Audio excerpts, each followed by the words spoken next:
السلام علیکم ناظرین، میں ہوں اسماعیل لغاری اور آپ دیکھ رہے ہیں میرا فیس بک پیج اور یوٹیوب چینل۔ ناظرین، آج سے تقریباً کوئی 4 سال پہلے پلوامہ کے اندر ایک انسیڈنٹ ہوتا ہے، خود ساختہ انسیڈنٹ ہوتا ہے وہ، جس کے اندر انڈین آرمی کے کافی سارے سولجر مارے جاتے ہیں، مور دین 40۔ تو انڈین گورنمنٹ نے پھر یہ کلیم کیا کہ یہ جو واقعہ ہوا یہ پاکستانی گورنمنٹ نے کرایا، پاکستان نے کرایا ہے کہ ہمارے اتنے سارے فوجی مروائے ہیں۔ تو اس کے بعد جو ہے نا ایک انہوں نے آپریشن ترتیب دینا شروع کیا کہ پاکستان کے خلاف ہرزہ سرائی کی جائے، مہم جوئی کی جائے۔ تو باتیں بناتے رہے وہ، اس کے بعد انہوں نے عملی طور پر ایک رات آپریشن لانچ کیا پاکستان کے خلاف، جس کو انہوں نے نام دیا آپریشن بندر کا۔ انڈین ایئر فورس کے جہاز پاکستان میں آئے، انہوں نے 2 مقام سے انٹرنس کی کوشش کی مگر وہ ناکام ہوئے۔ پھر آخر بالا کوٹ کے مقام پر جب وہ اس سیکٹر سے وہ انٹر ہوئے پاکستان کی سرحد کے اندر، اور ہمارے شاہینوں نے ان کو منہ توڑ جواب دینے کی کوشش کی، تو وہ اپنے پے لوڈ گرا کر بھاگ گئے، جس کے اندر 1-2 کوے مارے گئے اور چند ایک درخت ہمارے جو ہے وہ تباہ ہو گئے۔ تو اس کے بعد انڈین گورنمنٹ نے یہ کلیم کرنا شروع کر دیا کہ ہم نے بہت بڑا آپریشن کیا ہے، پاکستان کے اندر جو ہے ٹیررسٹ کیمپ کو ہم نے اٹیک کیا ہے، اس کے اندر کافی سارے جو ہے ٹیررسٹ تھے ان کو ہم نے مارا ہے۔ مگر وہیں پہ اللہ پاک خیر جنت عطا فرمائے صحافی ارشد شریف صاحب کو، تو انہوں نے فوراً ہی اس جگہ کا وزٹ کیا اور وہاں جا کے اس جگہ کی کوریج کی اور انٹرنیشنل میڈیا کو دکھایا اور پوری دنیا کو دکھایا کہ انہوں نے کس مقام پر اٹیک کیا اور ہمارا کتنا نقصان کیا، ہمارے کتنے قیمتی درخت انہوں نے جو ہے تباہ کیے ہیں، اور 2-3 کوے بھی ہمارے مارے ہیں انہوں نے۔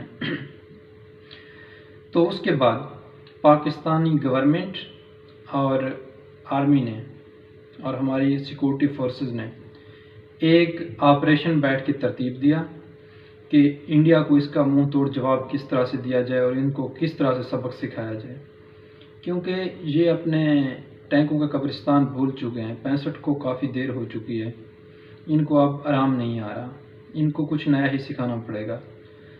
تو یہ فیصلہ ہوا کہ ان کے خلاف ایک آپریشن لانچ کیا جائے جس میں ان کے 6 ڈیفرنٹ ٹارگٹ کو اٹیک کیا جائے۔ تو یہ پورا آپریشن ترتیب دیا گیا اور اسی وقت ISPR نے آ کے کہا کہ آپ ہمارے جواب کا انتظار کریں، ہم ضرور جواب دیں گے۔ تو رسپانس ویسے ہی آیا جس دلیری سے انہوں نے کہا۔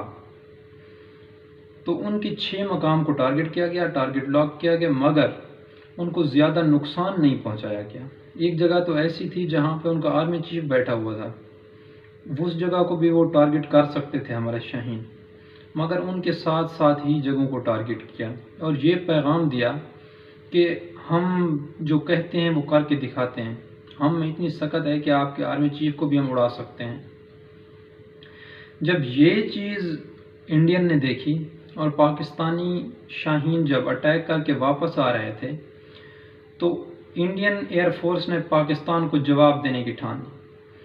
تو اس وقت ان کے طیارے پاکستانی جہازوں کے پیچھے آئے۔ جیسے ہی انہوں نے پاکستانی سرحد کراس کی تو پاکستان میں بیٹھے اقبال کے شاہینوں نے ان کے ریڈار سسٹم ہی ہیک کر لیے۔ جب ان کا رابطہ پیچھے منقطع ہوا تو اس وقت ان کو کوئی سگنل دینے والا نہیں تھا، کنٹرول ٹاور سے ان کا سگنل رابطہ ختم ہو گیا۔ فوراً ہی ہمارے شاہینوں نے ان کے 2 جہاز مار گرائے، ایک جہاز جس میں ابھینندن تھا، دوسرا جہاز انہی کی سرحد میں گیا۔ تو اسی واقعے کے دوران انڈین کا ایک جہاز جس میں ان کے ٹاپ فوجی افیسر جا رہے تھے کشمیر میں، تو انہوں نے سمجھا یہ پاکستانی کوئی طیارہ آ گیا، انہوں نے اس کو ٹھوک دیا، وہ بھی اس میں 8 آدمی تھے شاید یا 6 تھے، وہ مر گئے تھے۔ اس طرح سے انڈیا کے 3 جو تھے جہاز تباہ ہوئے، رسوائی اور اٹھانا پڑی۔ ابھینندن قبضے میں چلا گیا۔ پھر پاکستانی گورنمنٹ نے پوری دنیا کو امن کا پیغام دیتے ہوئے ابھینندن کو ایک معزز طریقے سے واپس کر دیا۔ یہ اور بات ہے کہ آپ جانتے ہیں اس کے درمیان میں کیا ہوا۔ ابھینندن نے چائے کیسے پی، how was the T sir, اس کے الفاظ جو ہیں فینٹیسٹک۔ آج بھی جب میں چائے پی رہا تھا تو اس کے الفاظ میرے جو ہے نا کانوں میں گونج رہے تھے۔ میں سوچ رہا تھا آج 27 فروری ہے تو ابھینندن نے کیا کہا تھا، اس کو چائے کیسے پیش کی تھی ہمارے جوانوں نے، اور اس سے پہلے جو ہماری پبلک وہاں پہ موجود تھی انہوں نے اس کی کس طرح سے خاطر تواضع کی تھی، اور یہ سارا واقعہ ہوا۔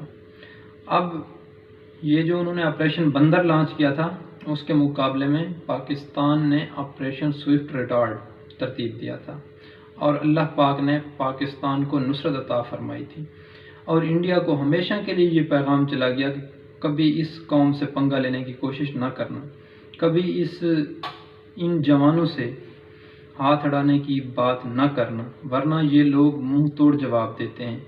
کیونکہ انڈین کے پاس جو ہے اتنا ان کا بجٹ ہوتا ہے ڈیفینس کا، ہم تو ان کے ڈیفینس بجٹ سے کوئی 8ویں 7ویں حصے کا ڈیفینس بجٹ پرووائڈ کرتے ہیں اپنی آرمیز کو، اپنی فورسز کو۔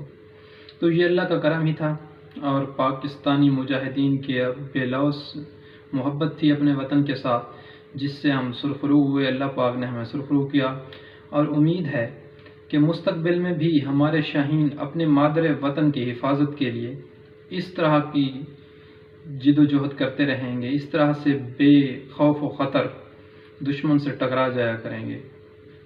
Thank you so much for watching my video.